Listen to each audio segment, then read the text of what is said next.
இன்னைக்கு நமது பாசமரக்கட்டளை பாச முதியோர்கள் ஆதரவற்றோர் இல்லத்துக்கு வருகை புரிந்திருக்கும் தமிழ்நாடு பொதுப்பணித்துறை மூத்த பொறியாளர் சங்கத்தின் மூத்த பொறியாளர்கள் அனைவருமே ஈரோடு கிளை சேர்ந்தவங்க இங்கே வந்திருக்காங்க. எதுக்காக கேட்டிங்கன்னா, நம்மளுடைய முதியோர்கள் அனைவருக்கும் மெத்தையும் தலகாணி பெட்ஷீட்டு இதெல்லாம் நமக்காக ஒரு பெரிய ஸ்பான்சர் பண்ணியிருக்காங்க. எங்களுக்கெல்லாம் வாழ்த்த வயது இல்லைனாலும் உங்களை வணங்கி மகிழ்றேங்கிறங்க ஐயா. எங்கள் பெரியவங்களுக்கு இந்த உதவி புரிந்ததுக்கு எங்கள் பாசமரக்கட்டளை பாச முயலும் சார்பாக நன்றிகளையும் வாழ்த்துக்களையும் தெரிவிச்சுக்கிறோம். உதவி புரியும் உங்கள் குடும்பம், தொழில், வாழ்க்கையில் அனைத்து நலனும் பெற்று வாழ எங்கள் பாசமரக்கட்டளை சார்பாக இறைவன் கிட்ட ஒரு பிரார்த்தனை வச்சுக்கிறோம்.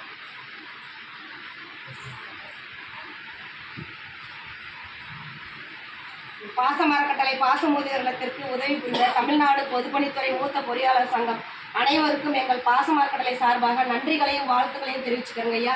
இந்த நேரத்தில் உங்களுக்கெல்லாம் நாங்கள் எங்கள் பெரியவங்க சார்பாக ஒரு கோரிக்கை வைக்கிறோம். என்னென்னு கேட்டிங்கன்னா, பாசமரக்கட்டளை ஆரம்பித்து 2 வருடங்களை கடந்து 3வது வருடத்தில் போயிட்டு இருக்குங்க ஐயா. இங்கே நிறைய பெரியவங்க வந்து தஞ்சம் கேட்குறாங்கன்னா, எங்களுக்கு இட வசதி பத்தாதனால கொஞ்சம் இடம் வாங்கி சொந்தமாக கட்டடம் அமைக்கலான் இருக்கோம். அதுக்கு தங்களால் முடிஞ்ச உதவியும் நீங்கள் செஞ்சு தருமாறு இந்த நேரத்தில் எங்கள் பெரியவங்க சார்பாக கேட்டுக்கிறோம். உதவி புரிந்த அனைவருக்கும் நன்றிகளையும் வாழ்த்துக்களையும் தெரிவிச்சுக்கிறோம். வாழ்க.